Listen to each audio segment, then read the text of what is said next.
es el resumen de una historia clínica donde se toma en cuenta la anamnesis, ¿no? La sintomatología de la paciente, el examen físico, los exámenes complementarios, y con todo ello, pues se llega a un diagnóstico.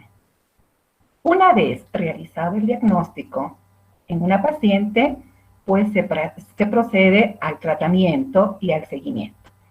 Entonces vamos a escuchar el caso clínico preparado por los alumnos Alejandra Vidal, Danisa Villazón y Patricio Áñez. Por favor, si pueden ya empezar con la presentación de las diapositivas del caso clínico, por favor, Patricio. Está bien, doctora. Buenos días.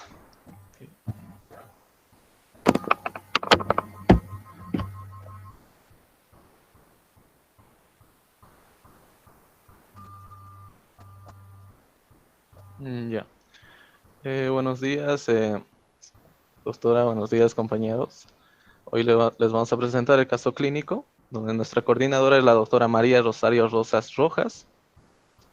Nosotros somos, el que está hablando es Yáñez Fuentes Joel, Vidal Flores Alejandra Elizabeth, Villazona Ayala Danitza. Este es el caso de la fecha de hoy, 8 de abril de 2021. La siguiente, por favor.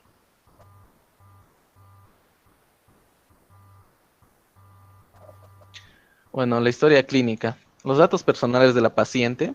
Tenemos una paciente de 29 años de edad, de sexo femenino, estado civil, está casada, ocupación licenciada en administración de empresas, procede de Arque, provincia de Cochabamba, reside en la final panamericana, zona sur, fecha de ingreso al hospital materno infantil, ingresó por emergencias el 22 de marzo del presente año. La fuente de la historia es paciente que merece confianza. El motivo de consulta por el cual llegó al Centro de Salud de España es por pérdida de líquido transvaginal asociado a un dolor abdominal.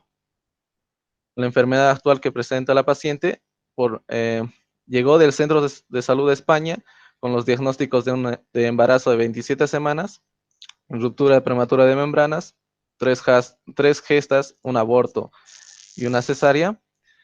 En este centro de salud de España le administraron lo que es la solución fisiológica, 1000 cc por vía y ampicilina.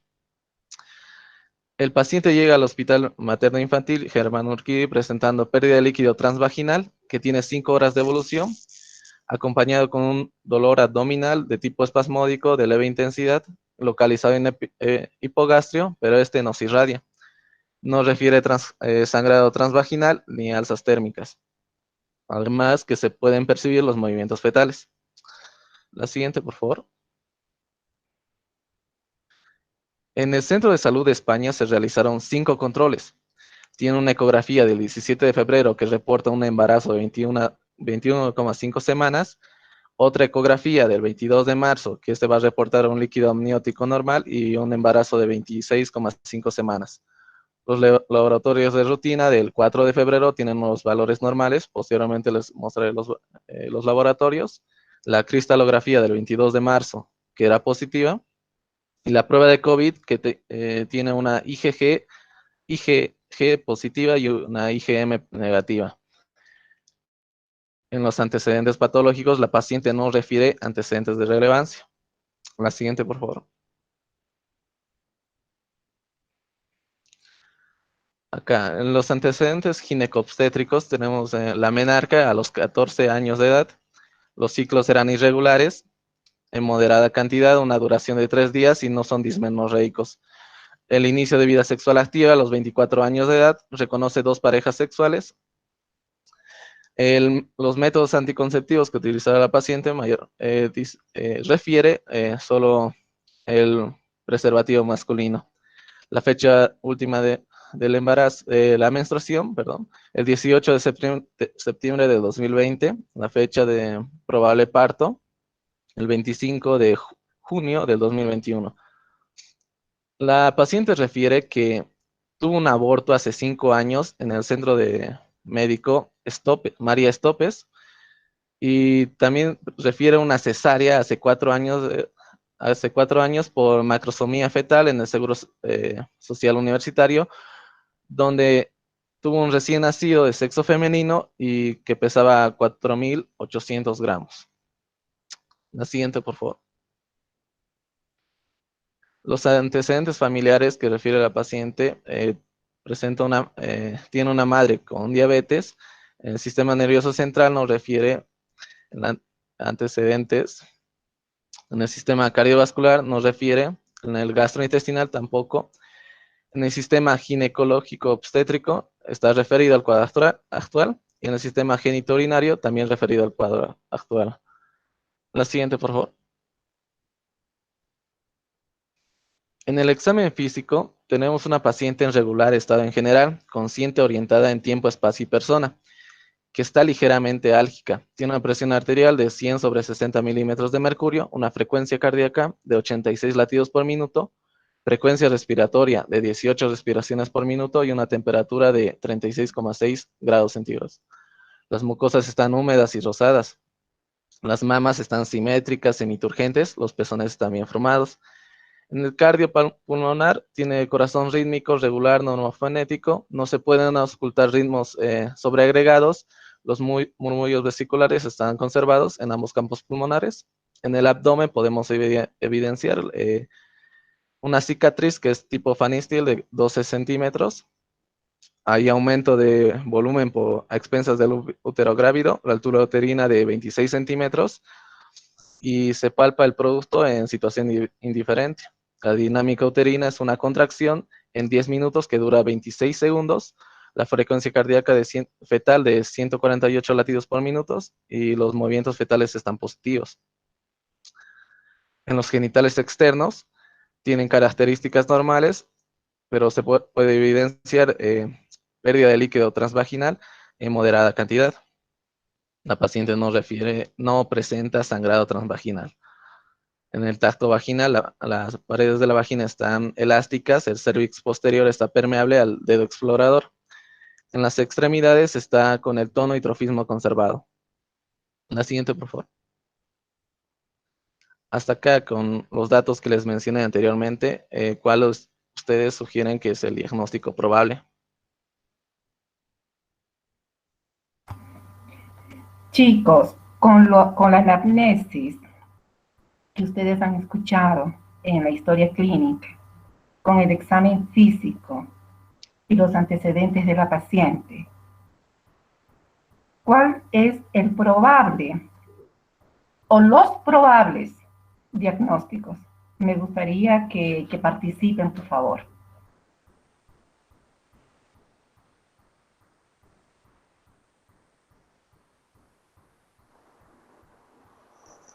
Podría ser ruptura prematura, pretérmino de membranas. Ok, un probable diagnóstico es una ruptura prematura de membranas, porque la paciente ha acudido a la emergencia por pérdida de líquido. Entonces, cuando la paciente refiere pérdida de líquido, significa que se han roto las membranas coreamnióticas. Entonces, estaríamos hablando, evidentemente, de una rotura prematura de membranas. Pero aquí tenemos que poner las horas. Es muy importante colocar las horas, porque dependiendo del tiempo de la ruptura prematura de membranas, nosotros vamos a tomar una conducta. ¿Y cuántas horas tendría esta paciente de ruptura prematura de membranas, Juan Pablo?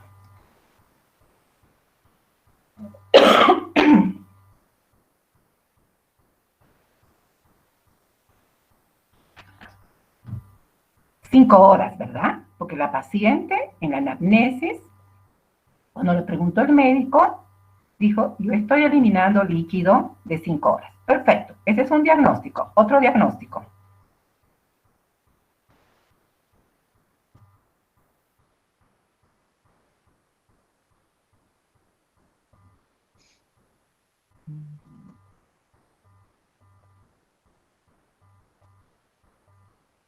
Otros diagnósticos.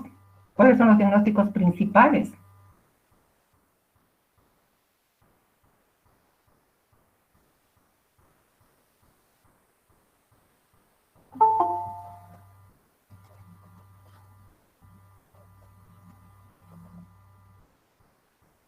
Chicos, ¿qué otros posibles diagnósticos? No importa que se equivoquen. Todo el diagnóstico principal siempre tiene que ser la fórmula ginecobstétrica actual y el segundo diagnóstico tiene que ser la edad gestacional. Perfecto, entonces la edad gestacional. Y esta paciente estaría cursando más o menos con un embarazo de 27 semanas. Entonces nuestro diagnóstico será gesta tanto, para tantos, cesárea tantos, aborto tanto y embarazo de 27 semanas por FUR y una rotura prematura de membranas. ¿Qué más? ¿Cuál es el otro diagnóstico más? No se olviden de que la paciente ingresó con dolores abdominales, con contracciones uterinas. Una paciente Amenaza embarazada. de parto prematuro. Perfecto. Entonces, otro diagnóstico, estaríamos hablando de una amenaza de parto prematuro. Muy bien. ¿El otro diagnóstico posible? Diagnóstico gestacional, doctora, ¿Perdón? diabetes gestacional. Ya. ¿En qué te basas para poder llegar a un diagnóstico probable de una diabetes gestacional? Por el bebé que tuvo macrosomía, doctora.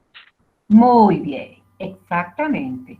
Por el antecedente que tuvo la paciente, una macrosomía fetal de 4,800, y también por el antecedente de la madre o de la hermana, ¿no? Que tenía antecedentes de diabetes gestacional. Vamos, Patricio, ¿cuáles son tus diagnósticos? Ya, los diagnósticos probables, el 22 de marzo, era como dijo el compañero, el 3 gestas, un aborto, una cesárea y 0 partos. El otro diagnóstico, también del 22 de marzo, embarazo de 26,3 semanas por fecha, por FUM, fecha de última menstruación, feto único vivo, pretérmino extremo, otro, ruptura prematura de membranas de 2 días, del 22 de marzo, una cesárea previa, alto riesgo obstétrico.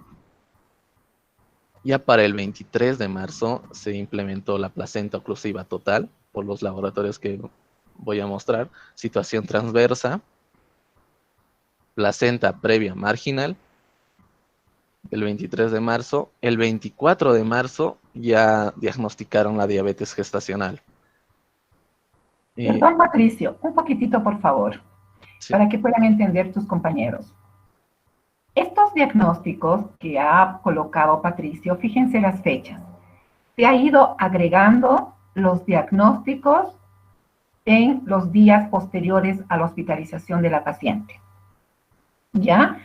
Pero ella ingresó con los diagnósticos principales, con embarazo de 26 semanas en ese momento, en la fecha 22 de marzo donde se hospitalizó, y con feto único vivo, porque el feto estaba vivo, con una ruptura prematura de membranas, que estaba de 2 días para el 22 de marzo, la cesárea, la placenta oclusiva total se diagnosticó por la ecografía el 23, que se le ha incluido, la situación transversa también por ecografía, la placenta previa marginal también. O sea, vean ustedes, para que no pierdan el hilo, estos diagnósticos que está presentando Patricio son los diagnósticos ya finales que se han ido agregando a medida que fue pasando el tiempo y con los exámenes complementarios. Ya, Patricio. Y el último, bueno, en el tratamiento, no sé, bueno, el último diagnóstico era oligoamnio severo, que eso ya lo pusieron el 25 de marzo. Bueno, hablando sobre el tratamiento, cuando llegó la paciente a sala de emergencias a las 11:45, el 22 de marzo, lo que se realizó es la internación de la paciente, las medidas generales como el control de los signos vitales, el control de la dinámica uterina, la frecuencia cardíaca fetal, los movimientos fetales, el control de la curva térmica y el aseo perineal. También se realizaron los laboratorios, el examen general de orina, el hemograma, se administró solución fisiológica, 1000 cc por vía, y los medicamentos que se le administraron son la ampicilina para tratar la ruptura prematura de membranas y la betametasona como em, como modulador pulmonar. Bueno, cuando pasó a la Perdón, sala de Patricio, perdón, como maduración pulmonar. sin maduración, perdón, perdón, Ok. la betametasona como madurador pulmonar. Cuando llegó a sala de dilatantes, el mismo día a la 1:14 p.m., se utilizaron las mismas medidas generales, solución fisiológica, y se agregaron medicamentos, aparte de la ampicilina y la betametasona, se le administró progesterona, indometacina, propionoxonato, y a las 2:48 p.m. ya se le administró el nifedipino como tocolítico. Además, se le pidió un registro cardiotocográfico y comunicar los cambios que tenga la paciente. El, el mismo día, a las 5:30, ya se le llevó a la paciente a salas generales. Hasta, hasta el día de hoy sigue en salas generales. El 31 de marzo, bueno, el 28, el 24 de marzo, perdón, se le llevó a la paciente a endocrinología por los exámenes realizados, ya que encontraron una anormalidad o valores elevados de la glicemia. Posteriormente ya les mostraré. Y recibió un tratamiento de dieta y control de la glicemia capilar hasta el 31 de marzo, donde a la paciente se le dio de alta. El 31 de marzo también se le realizaron las mismas medidas generales, pero solo, esta vez se le administró solo la ampicilina y la eritromicina y se indicó comunicar los cambios. La siguiente, por favor. Acá están los exámenes complementarios que se realizó a la paciente, los exámenes de orina, donde el 22 de marzo al 24 de marzo nos observan grandes cambios y tenemos valores normales. La siguiente, por favor. Acá en el hemograma podemos ver que desde el 22 de marzo tenemos una glicemia de 72 miligramos por decilitro y está subido hasta el 24 de marzo a 296 miligramos por decilitro, por lo que se le pidió una hemoglobina glucosilada y nos salió con rangos de 5,3%, que es rango normal, el mismo 24 de marzo. La siguiente, por favor. En la ecografía, eh, tomada el 23 de marzo, nos dice que hay un cervix con una longitud sin maniobra de Valsalva de 1,7 centímetros y con maniobra de Valsalva de 1,4 centímetros. Y saliendo a la conclusión del cervix corto. También podemos ver el mismo día un líquido amniótico normal con un bolsón mayor a 4 centímetros, una placenta posterior, grado 1 de madurez, un cordón umbilical. Al momento del estudio se observó circular el cordón. Las observaciones que obtuvieron es los céfalos derechos. La conclusión que se llegó con la otra ecografía, que hay un embarazo de 26,3 semanas, una situación transversa de una placenta previa oclusiva total. Y la otra ecografía que se le pidió a la paciente eh, nos dice que hay los movimientos fetales, son de 2. No se cuenta con un registro. La anterior, por favor. Ahí. No, no se contaba con un registro cardiotocográfico todavía, pero tenía un perfil biofísico fetal de un puntaje de 8/8. Y los siguientes, por favor. Y ahí podemos ver las ecografías que se realizaron a la paciente. Siguiente, por favor. Acá la ecografía tomada el 25 de marzo nos dice que va a tener un líquido amniótico disminuido. Siguiente, por favor. Un peso fetal de 1.246 gramos. Las observaciones ya nos dice que hay un oligoamnio severo y la morfología fetal está aparentemente normal. Siguiente, por favor. Acá tenemos el registro basal no estresante que nos dice que había una frecuencia cardíaca fetal de 150 latidos por minuto, dinámica uterina de 2 contracciones en 10 minutos que duran 25 segundos y un feto reactivo. La siguiente, por favor. El Doppler, que se llegó a la conclusión de las arterias umbilicales y la cerebral media presentaban flujos diastólicos conservados. La siguiente, por favor. En la evolución del paciente, cuando llegó al hospital materno-infantil, llegó con un regular estado en general, una presión arterial de 120/80 milímetros de mercurio, frecuencia cardíaca de 91, frecuencia respiratoria de 20, temperatura de 36,6 grados centígrados. La frecuencia cardíaca fetal estaba en 140, los movimientos fetales estaban positivos, la dinámica uterina una contracción en 10 minutos que duraban 20 segundos, y acá se evidenciaba pérdida de líquido transvaginal, pero en moderada cantidad.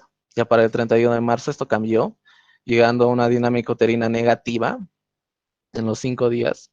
Desde el 25 de marzo ya no se evidenciaba pérdida de líquido transvaginal en el momento del examen, y seguían la monitorización de la madre y del feto. La siguiente, por favor. Hasta el día de hoy, la paciente sigue en tratamiento, sigue en salas generales, y todavía no nació el bebé.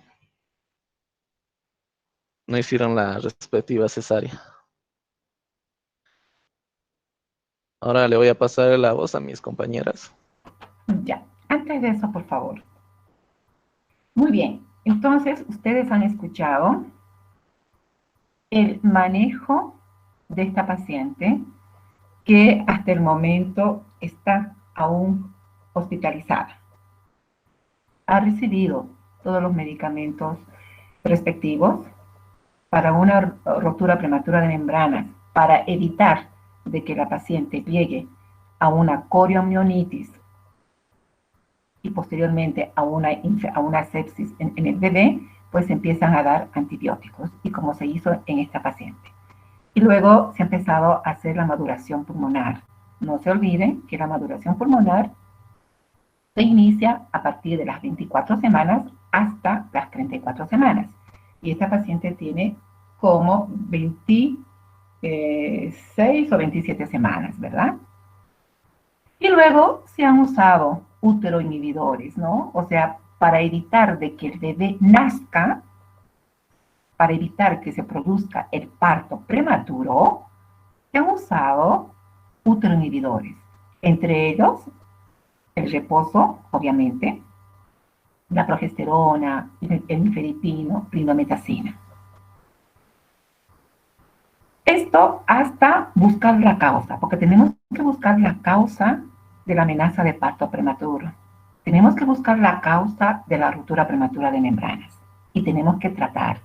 Si no tratamos la causa, pues esto va a terminar en un parto prematuro. Y por otro lado, se ha realizado la monitorización materno-fetal. ¿Y con qué herramientas? Uno, se ha pedido una ecografía. La ecografía importante en este caso para poder evaluar la cantidad de líquido amniótico. Como se trata de una ruptura prematura de membranas, entonces han visto ustedes, la primera ecografía llama la atención, ¿no? Que dice líquido amniótico normal, a no ser que la paciente ha estado cursando con un polidramios, no lo sé. Y luego indica líquido amniótico normal, o digo, reducido, un oligoamnios moderado a leve. Y ahora está con un oligoamnios severo.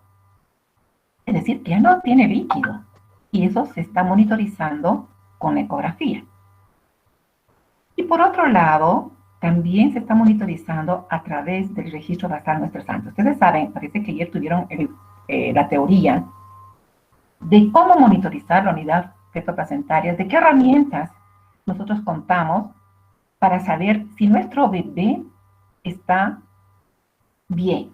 Entonces, en el registro basal no estresante, que es reactivo, significa que está bien, se ha monitorizado con un perfil biofísico, que también es 8.8, que está excelente, y con un Doppler. ¿Ok? Entonces, Y actualmente, bueno, la paciente está aún hospitalizada con un oligoamnio severo. Un oligoamnio severo. ¿Qué efectos o qué complicaciones puede traer este oligoamnio severo en un bebé? Puede traer principalmente deformaciones óseas, que nosotros llamamos el Potter 1 y el Potter 2. Puede traer procesos también por la ruptura de tantos días, una sepsis fetal o una coriomionitis. Bueno, eso me imagino que están monitorizando, el médico tratante debe estar monitorizando con los exámenes complementarios. Pues ahora vamos a escuchar la revisión del tema para que tengamos un conocimiento total del manejo de estas patologías que esta paciente está portando. Adelante, por favor. Bien, entonces, como hemos visto, tenemos lo que es el diagnóstico en general, ¿no? El grande, que es la amenaza de parto pretérmino, ¿no? La siguiente, por favor. Bien, aquí tenemos que diferenciar, ¿no? Lo que es entre un parto prematuro y un parto inmaduro. Un parto prematuro, lo que llamamos a un embarazo de 22 a 37 semanas, donde las contracciones uterinas están regulares, aproximadamente entre 3 a 5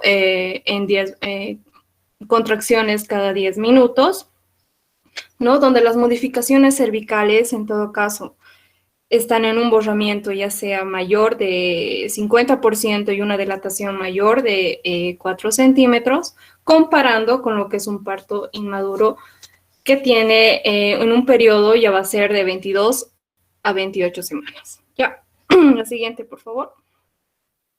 Bien, entonces debemos preguntarnos qué es una amenaza de parto pretérmino.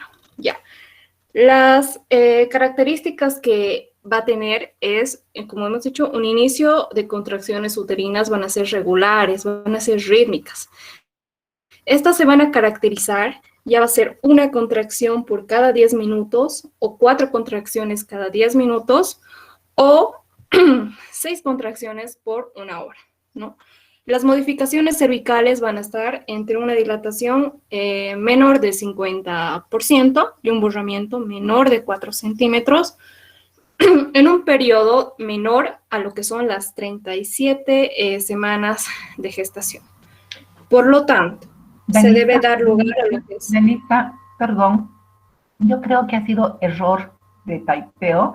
Dilatación es para los chicos, ¿no? Es menos de 4 centímetros y borramiento menos del 50%, que seguramente Danitza se ha equivocado. El borramiento se habla en porcentajes y la dilatación en centímetros. Sí. ¿Ok?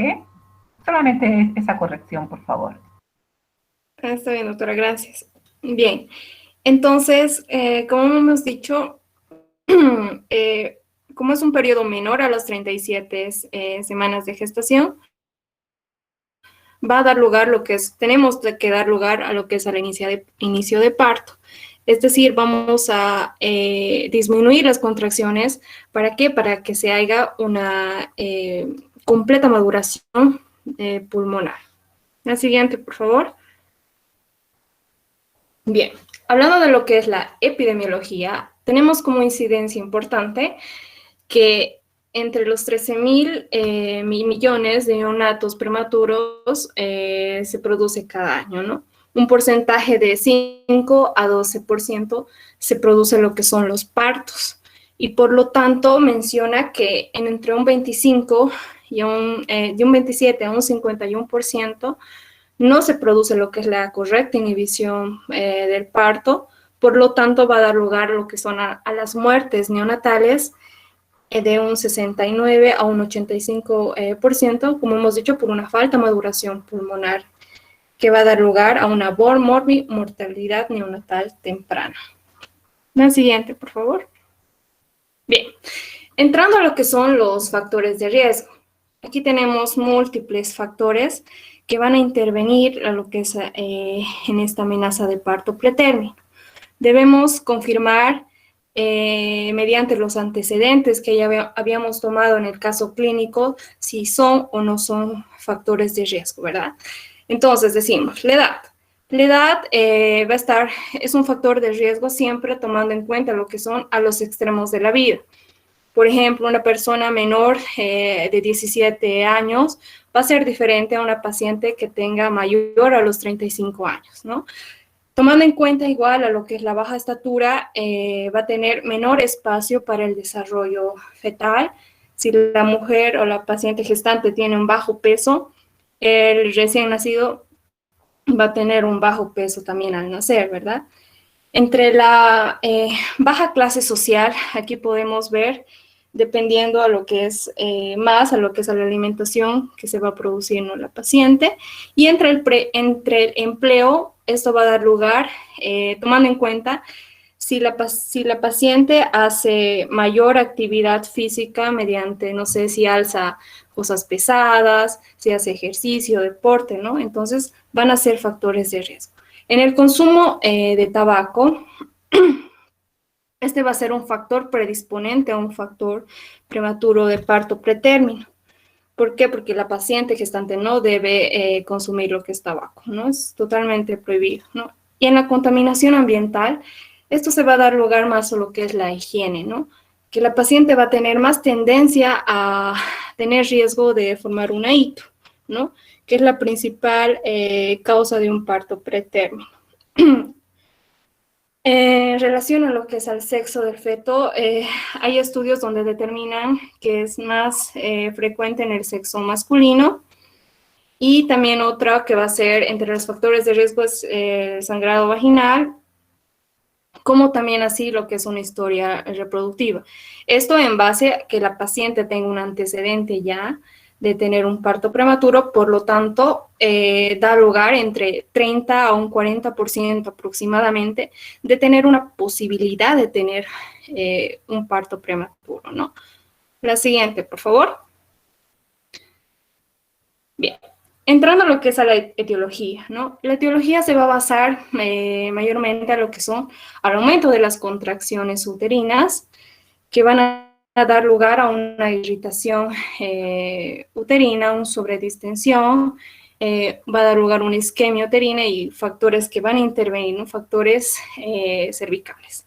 Entrando a lo que son los que causan la irritación uterina, da lugar por lo que es una ITU, ¿no? Una infección urinaria, por lo que es la primera causa, como hemos dicho, donde esto hace una infección cérvico-vaginal, ¿no? Ascendente, que va a dar lugar a las lesiones coremnóticas, por lo tanto va a dar lugar a una ruptura de membrana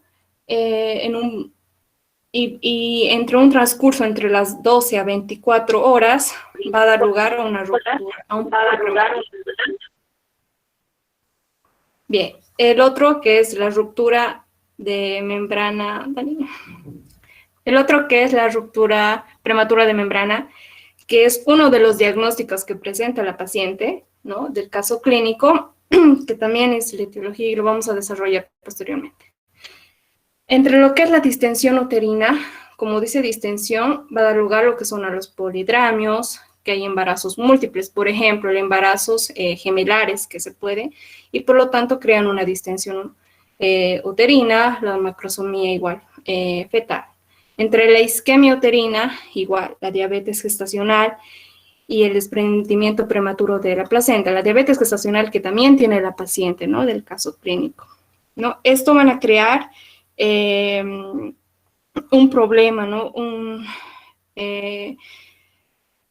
desarrollo anormal vascular entre útero placentario, por lo tanto van a crear una isquemia uterina, ¿ya? Entre los factores cervicales, en aquí van a estar presentes lo que son, si la paciente tiene un antecedente de una intervención quirúrgica previa, ya sea que haya intervención ya sea genital, ¿no? Que presente lo que son los desgarros, ya sea por algún aborto que haya tenido o que la paciente tenga cáncer cervical, ¿no? Estos porque son factores etiológicos. Las pacientes gestantes tienden lo que son abrir espontáneamente lo que son el cérvix, por lo tanto pueden producir un parto pretérmino. La siguiente, por favor.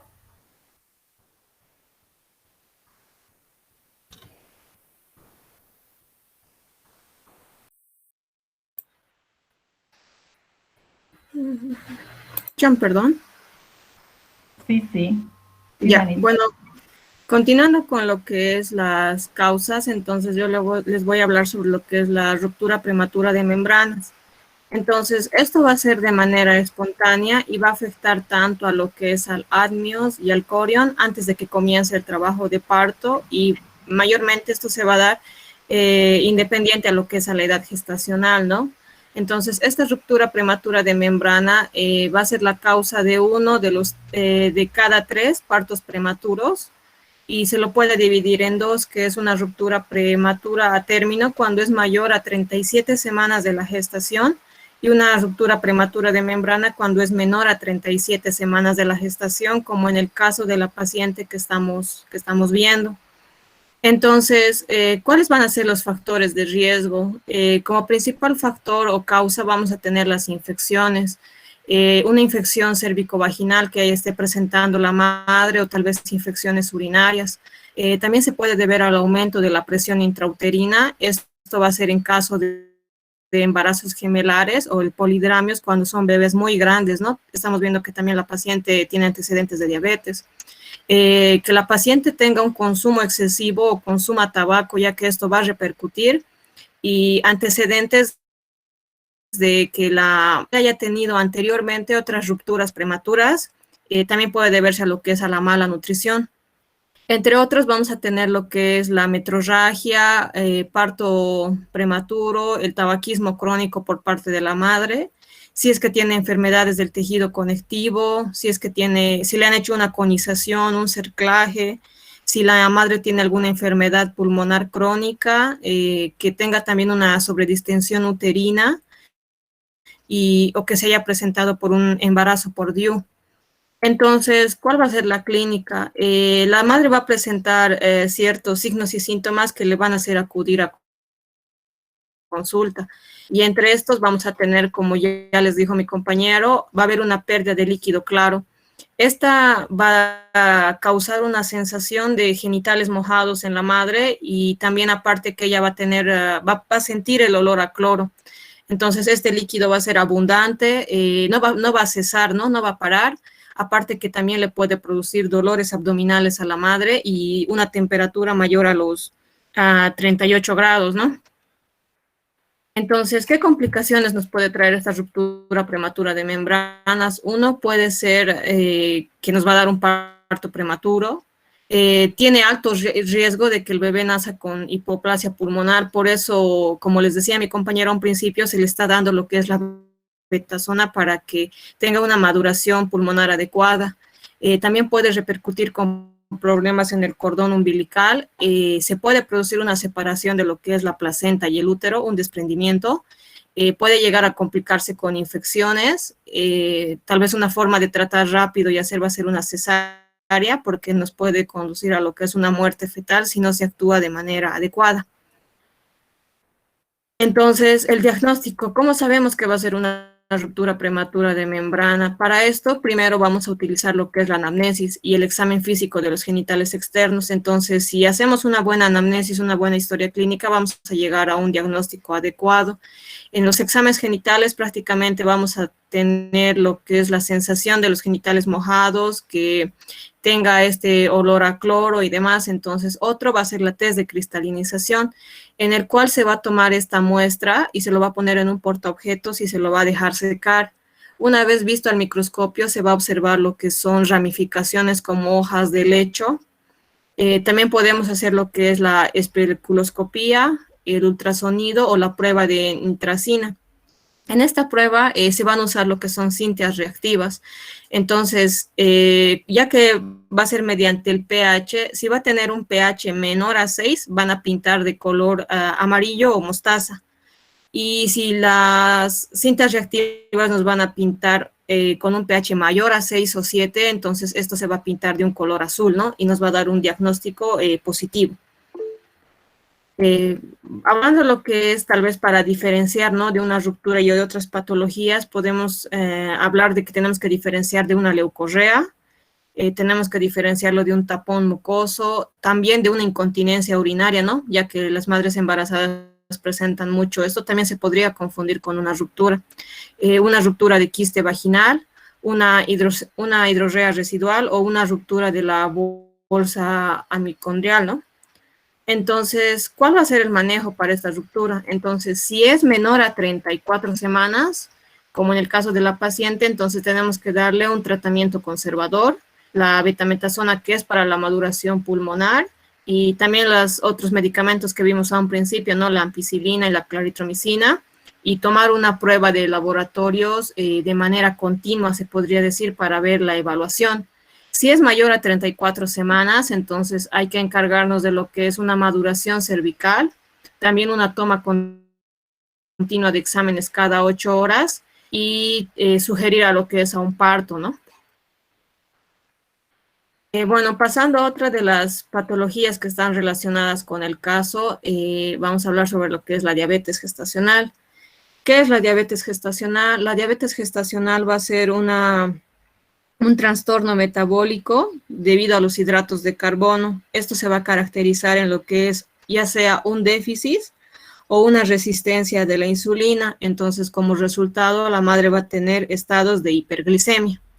Van a existir dos tipos de diabetes mellitus en el embarazo. Uno va a ser una diabetes mellitus pregestacional, que mayormente solo se ve en un 10% de lo que es la población, y una diabetes mellitus gestacional que ya va a abarcar al 90%, ¿no?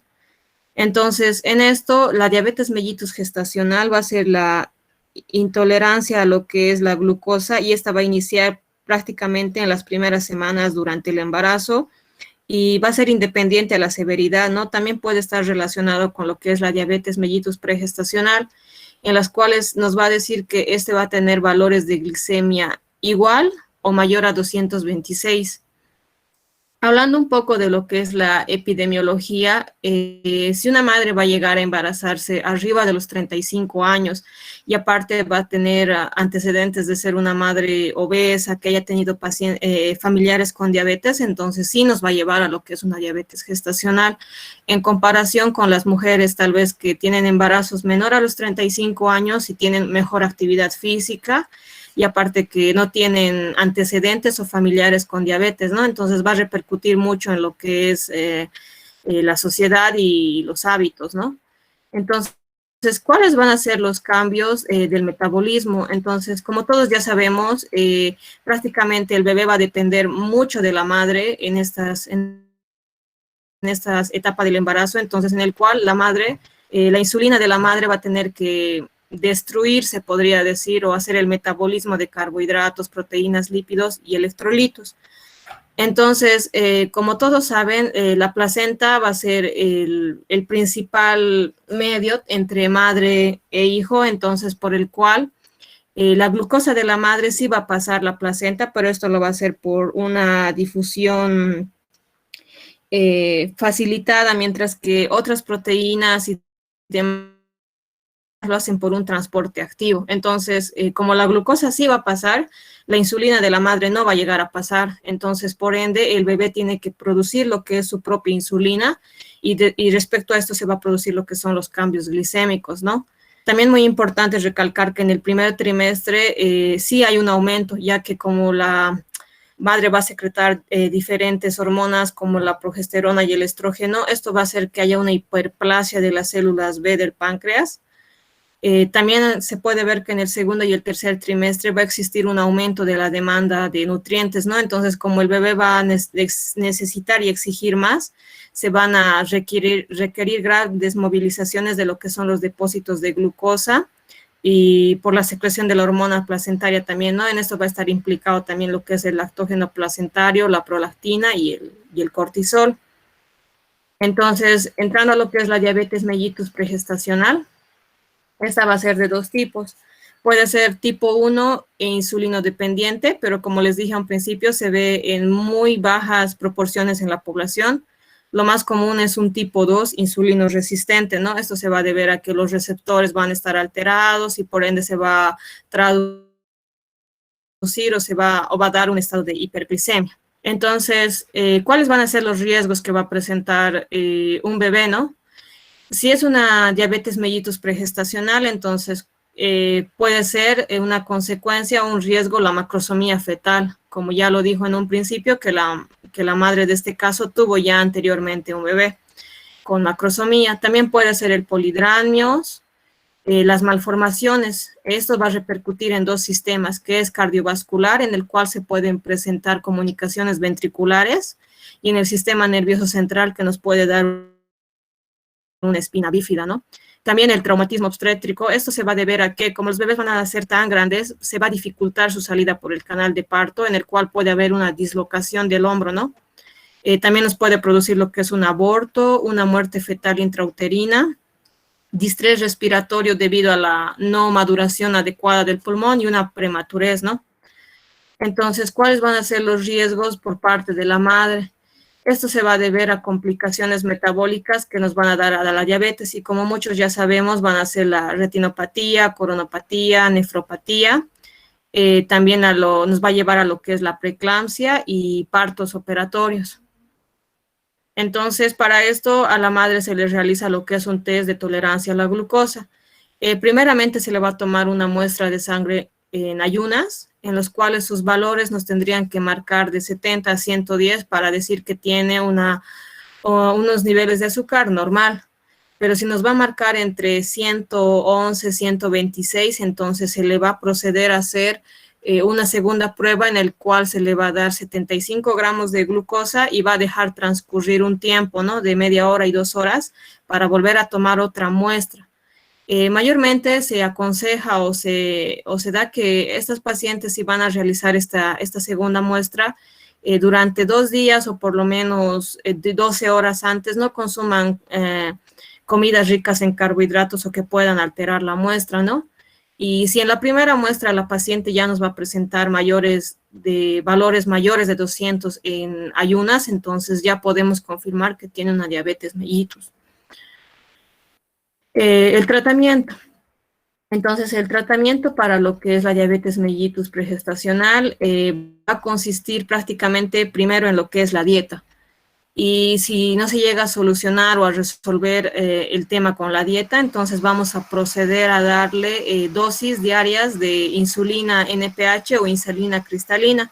Esto va a variar dependiendo a las muestras de glicemia que se tome la paciente, y se le va a medicar tal vez después de las comidas y en ciertas horas, ¿no?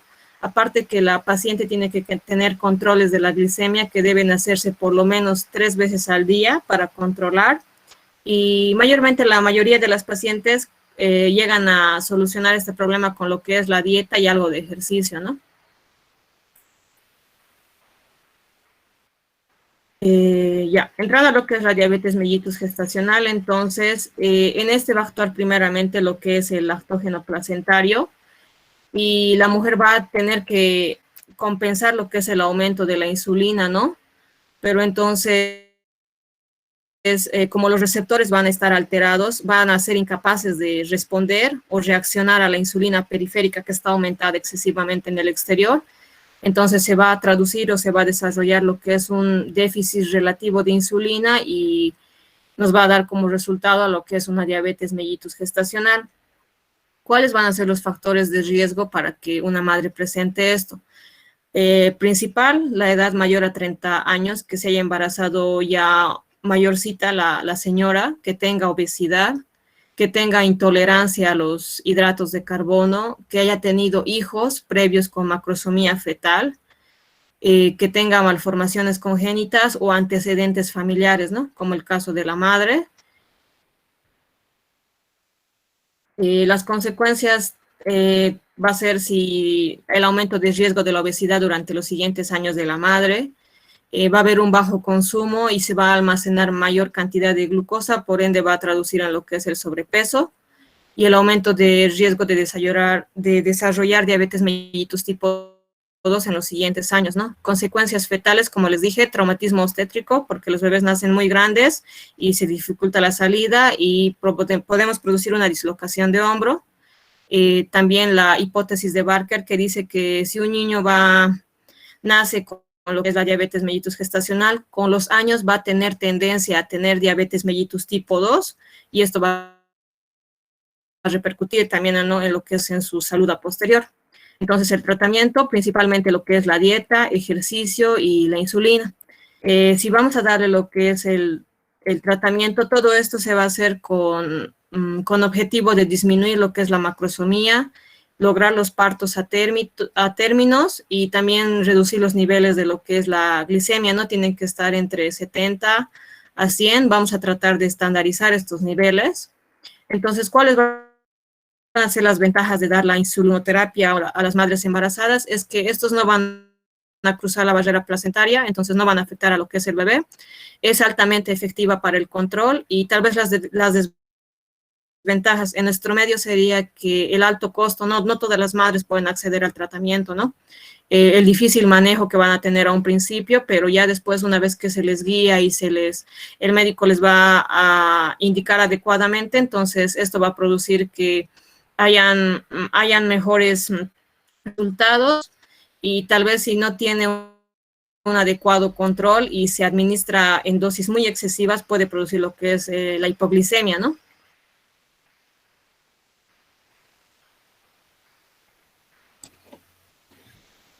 Bien, después de haber desarrollado lo que son la etiología y en lo que está más concentrado o diagnosticada lo que es nuestra paciente del caso clínico, debemos preguntarnos cuál va a ser el diagnóstico de una amenaza de parto pretérmino. Para esto, debemos tomar en cuenta mediante lo que son, o determinar lo que son 3 elementos principales. ¿Haces clic, Dani? Bien. Primero vemos lo que son la edad gestacional. Debemos verificar si la paciente tiene una gestación menor a las 37 semanas.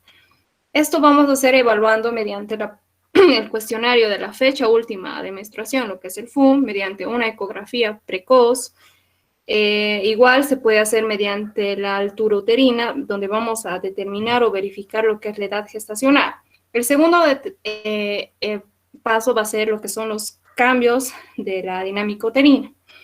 Esto va a ser lo que son en base a las contracciones regulares que va a tener la paciente, ¿no? Como hemos dicho, de 3 a 5 contracciones cada 10 minutos, dando lugar a lo que es a una palpación del abdomen.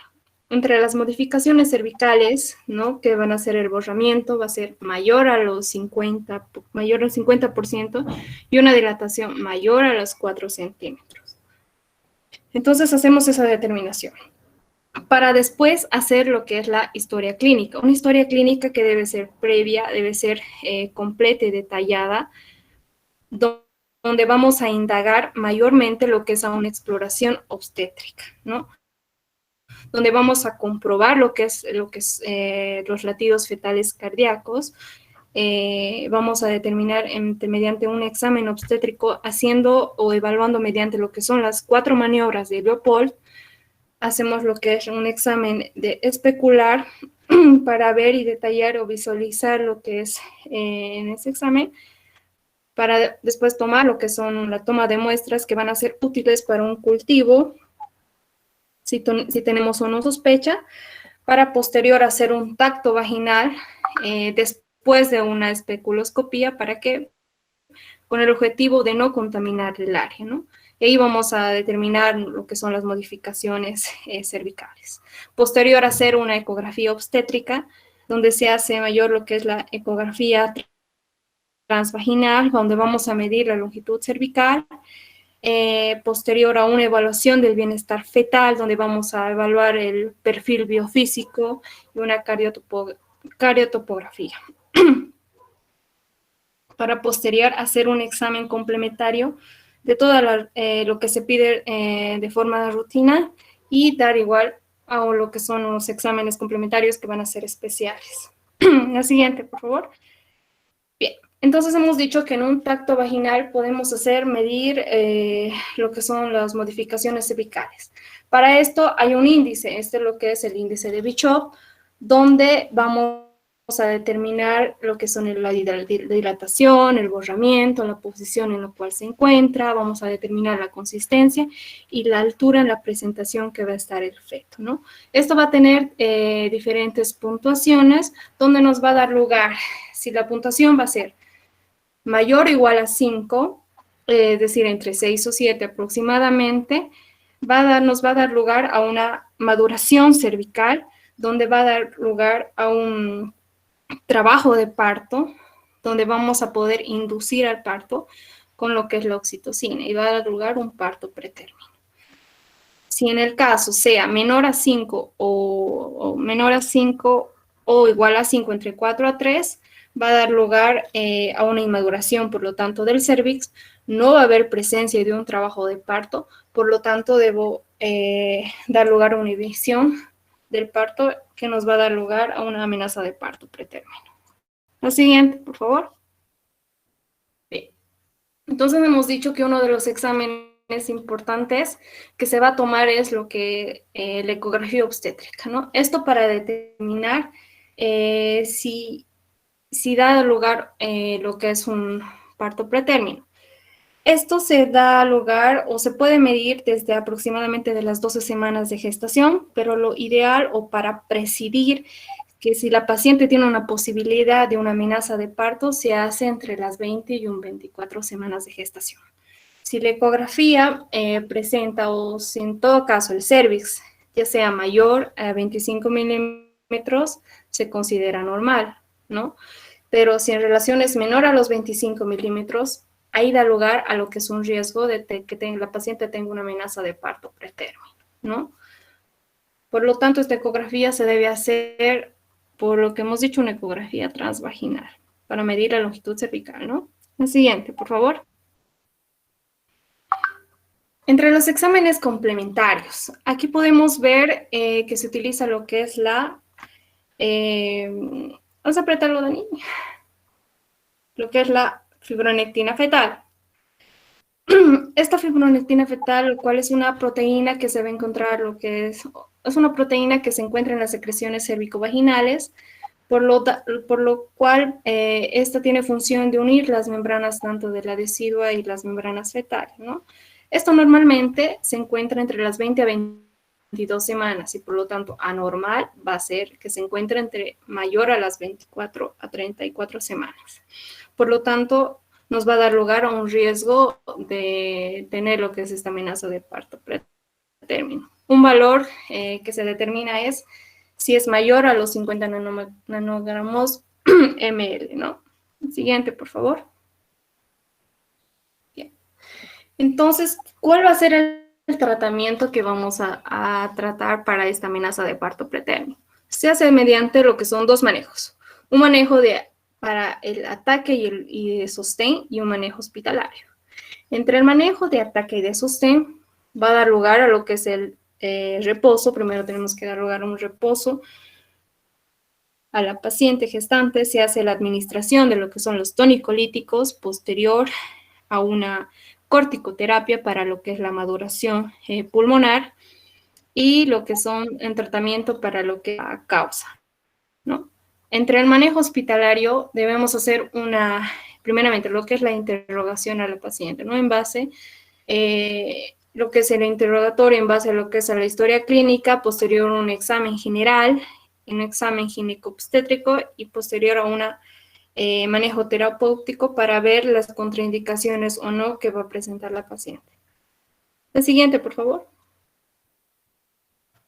Bien. Entrando a lo que es la administración de los tonicolíticos, lo cual esto se va a administrar entre los periodos de edad gestacional entre los 22 a los 34 semanas, perdón, donde podemos ver los betamiméticos que están la ritodrina, feneterol y la terbotulina, ¿no? Los bloqueantes de calcio, de canales de calcio, que está el nifedipino, que da lugar a la administración igual que tenemos en la paciente, y los antagonistas de los receptores de la oxitocina, que va a estar la atosiban con sus respectivas dosis. La siguiente, por favor. Otros tonicolíticos va a ser el sulfato de magnesio y el inhibidor de la sintetasa de prostaglandina, que es la indometacina, que también se está administrando en la paciente del caso clínico. La siguiente, por favor. Bien, aquí vemos relación a lo que son los tonicolíticos, ¿verdad? Esto se hace en la inhibición del parto. ¿Para qué? Para que se postergue lo que son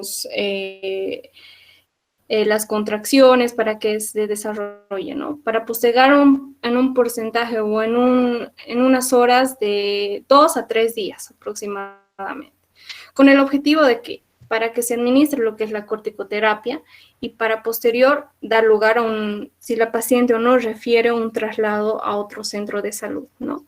La siguiente, por favor. Bien. Para tratar lo que tenemos que hacer es un manejo en los pacientes que tengan una longitud cervical que va a estar alterada, es decir, que tenga un cervix corto, que va a ser menor a los 25 milímetros. Por lo tanto, yo debo administrar lo que son la progesterona para prevenir el parto pretérmino en un porcentaje mayor a 50%. Por lo tanto, esto se le da a lo que son a los pacientes que tienen antecedente de parto pretérmino, ¿no? Dando lugar las dosis que se van a dar lugar. La siguiente, por favor. Entonces, para los tonicolíticos no es solamente dar, debemos tomar en cuenta que va a tener lo que son las contraindicaciones, unas contraindicaciones absolutas y contraindicaciones relativas. Las absolutas van a ser las coriomiositis, no una inflamación donde yo no voy a dar lugar a lo que son a una uteroinhibición, un desprendimiento prematuro de placenta tampoco, una placenta previa sangrante, donde me va a dar lugar a que la paciente tenga un shock hipovolémico, entonces no. En una diabetes descompensada, en una nefropatía crónica tampoco, en un síndrome hipertensivo grave, malformaciones congénitas, son contraindicaciones absolutas. En las contraindicaciones relativas, aquí podemos ver en un trabajo de parto avanzado, que tengan un sufrimiento fetal, que tenga una infección amniótica, un eritoblastosis fetalium, placenta previa leve, que van a ser contraindicaciones relativas. La siguiente, por favor. Bien. En relación a lo que es a la terapia, una corticoterapia, como hemos dicho, el objetivo es llegar a una maduración pulmonar entre las semanas 24 o 34 semanas que se van a dar lugar o administración después de la administración de los tonicolíticos, no dar junto, donde dan la elección a la dexametasona y betametasona. La betametasona es la que tiene la paciente, se le está administrando una paciente del caso clínico para así dar lugar al aumento del surfactante y no se colapsen, ¿no? Entonces, donde damos lugar a una maduración pulmonar. La siguiente, por favor. ¿Cuáles van a ser los beneficios, tanto a largo y a corto plazo, de lo que son la administración de esta corticoterapia? Es importante, ¿por qué? Porque va a disminuir lo que es la morbilidad neonatal en un porcentaje alto, como podemos ver entre 40 y un 80%, y además va a disminuir la incidencia de que el gestante o el feto en sí tenga un riesgo de tener un síndrome de distrés respiratorio entre un 40 y un 60%. La siguiente, por favor. Para dar lugar a lo que es el tratamiento de la causa, en esto se va a dar lugar, si es que la paciente tiene un hito, por ejemplo, se debe hacer una antibiótico-terapia, donde se le puede administrar lo que es la ampicilina, la gentamicina y la acitromicina con sus respectivas dosis para en sí no dar lugar o empeorar lo que es el caso clínico, ¿verdad? Igual, si la paciente presenta una infección vaginal, un sangrado vaginal, una sobredistensión uterina o incluso un polidramnios, se debe tratar adecuadamente en un tiempo oportuno para que no dé lugar lo que es una amenaza de parto. La siguiente, por favor. Y eso sería todo, chicos. Gracias.